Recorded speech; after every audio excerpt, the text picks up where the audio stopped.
coming. My name is Bianca Lopez, and I'm the Vice President of BioConnect. And I'm so thrilled to be here today with Mark Nelson, SVP of Risk and Authentication Products for Visa. We're so excited to be sharing something with you today that we fundamentally believe could change the world of authentication. So Visa doesn't need an introduction, so let me tell you a little bit about BioConnect. So BioConnect has taken a fundamentally different approach to the world of biometrics and identity.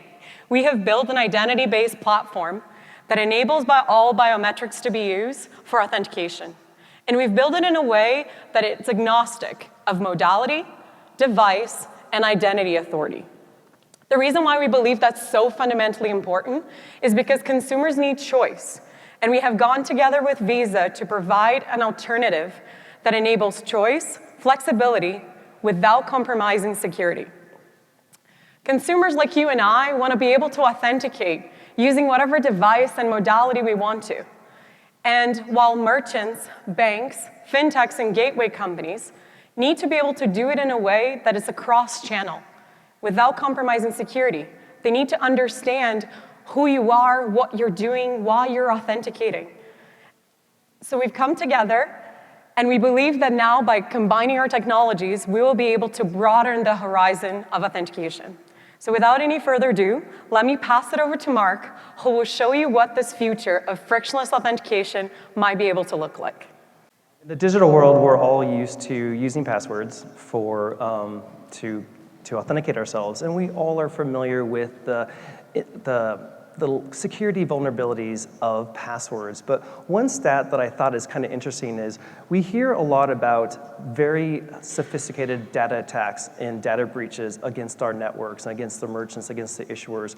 But in reality, over 60% of the data breaches are a result of bad password management, using default passwords, using very easy to guess passwords. So passwords are not only inconvenient, they're just really not very secure. I think we all are in the alignment there. So we would love to get to a world beyond passwords. And we finally think there's a glimmer of light at the end of the tunnel as to what this will look like. And we're seeing more and more consumers use biometrics, right? And so biometrics are a very convenient replacement for passwords. But the problem with biometrics today is that they all have a password backup, right? So if your biometric isn't working, you have to enter your password. And if you're a criminal and you steal someone's phone, all you have to do is hit the I forgot my password button, right? And then you can now get into and find a way to get into that device. So biometrics today are very convenient. They're not really yet secure from that perspective. So what we want to do is get to where biometrics are very secure and convenient at the same time. We want biometrics to be the backup of biometrics. And so we partnered together to figure out, well, how are we going to make that work? And so it really does require a lot of behind-the-scenes technology, data, to figure this out.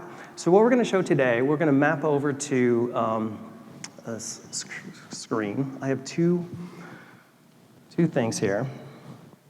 On the blue side, the blue phone, let's say this is a phone. And I have downloaded my bank's mobile banking app, my First Digital National Bank, FDNB. I've already registered my voice. I use voice for this demo. We don't really care what type of biometric you use. We're very agnostic to that. But I've used voice to recognize myself. So I'm going to use my voice to log into this app. So I'm going to pick, hello, Mark. I'm going to welcome you with my voice. So click voice. 0579. Okay, so voila. No big deal. This gets me to my banking app. I see all the transactions that I've done. It's pretty standard stuff, nothing spectacular here. But let's say that this device blows up. Poof, this is gone, right? So the device catches on fire and I need a new device. So my yellow phone here is my brand new device, which I just took home, and I have downloaded my First Digital National Bank, but I haven't registered my voice. I haven't done anything. I've just downloaded that app.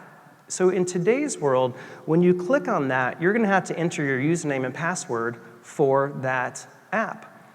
But with biometrics, the more and more you use biometrics, you're not going to remember that password, right? So I'm not going to remember the password for one.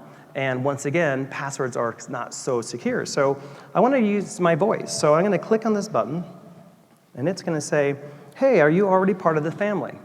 If you are, do you want to use the biometric to log in? I say, yeah.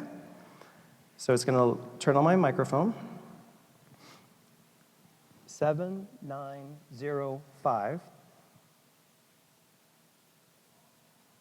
Voila. Welcome, Mark. So it welcomes me. And so in this scenario, I didn't use our username password. I simply used my voice to get access to the new application, and all my data transfers over as it should. And so now, this may look very simple, but in reality, it's quite challenging. And the reason why it's challenging is because with biometrics, they aren't quite strong enough to be used for identity management. Meaning, there's like a 50,000 to 1 acceptance rate, which sounds great, but if you're a large bank and you have millions and millions of consumers, 50,000 to 1 means you're going to have thousands and thousands of mismatches. So can you imagine me using my voice and, not Bianca, because she doesn't sound like me, but someone else's account information showed up? That's not a good scenario. We can't allow that. So for us to make this work, what we have to do is minimize and reduce the candidate list of voices that we're going to match. And so the way we do that is using the Visa data that we have behind the scenes on the account information, the transaction profiles, where is this device normally used, so we can match up what we think is a valid candidate list for that particular bank. So when we do the voice, we can now have a very good confidence that there's only one match. And that allows us to then bring this account information back into this mobile app, and it lets us go on. So what we've shown now, a way to use biometrics with behind-the-scenes data using a combination of on-device, on-server, machine learning, all together to determine how do we validate that that's a genuine consumer. Let's give them access to this information, no passwords required. So the next steps for us, we have a couple of clients, financial institutions, who want to pilot this out. So we're going to get this in the market, we're going to try it, we're going to enhance the user experience, fine-tune the algorithms. But we do see this as something on the horizon that you'll start to see as a way to really get us beyond that password requirement. So that's all we have today. Yep. Thank you for coming. Thank you very much for coming. Enjoy the rest of the show.